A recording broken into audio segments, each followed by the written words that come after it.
Hello everyone, আজকে আমি একটু ইলিশের আলু বেগুন দিয়ে সর্ষে দিয়ে একটু রেসিপি করেছিলাম, তো সেটাই শেয়ার করলাম তোমাদের সাথে। তো মাছটাকে প্রথমে ভেজে রেখেছিলাম নুন হলুদ মাখিয়ে। এখানে আলুগুলো দেখো ভেজে নিচ্ছি, বেগুনগুলোও প্রথমে ভেজে তুলে নেব। আলু সবে নুন হলুদ দিয়ে ভেজেছি, আলু বেগুন দুটোই ভেজে তুলে রাখবো। তো এর জন্য বেশি কিছু লাগবে না, খুব সহজেও রান্নাটা হয়ে যায়। তো একটা বাটা মশলা দিয়েছি আর কি।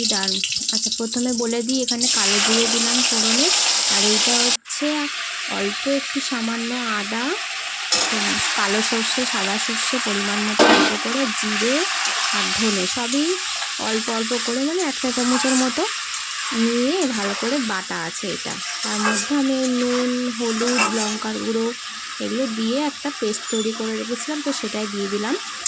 এইবারে আমি তার মশলাটা মানে ফোড়ন দিয়ে মশলাটা দিয়ে আলু বেগুনগুলো দিয়ে একটু কষিয়ে ওতে তারপরে মাছটা আর কি দেবো।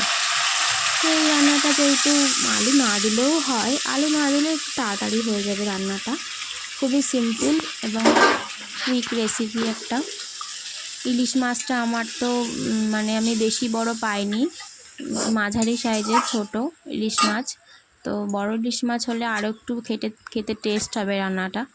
তো যাই হোক, এখানে কষানো হয়েও গেছে আমার। অল্প পরিমাণে সামান্য একটু জল দিতে হবে, কারণ যেহেতু আলু দিয়েছি আলুগুলো সিদ্ধ হবে, তো সেই জন্য একটু জল দিতে হলো।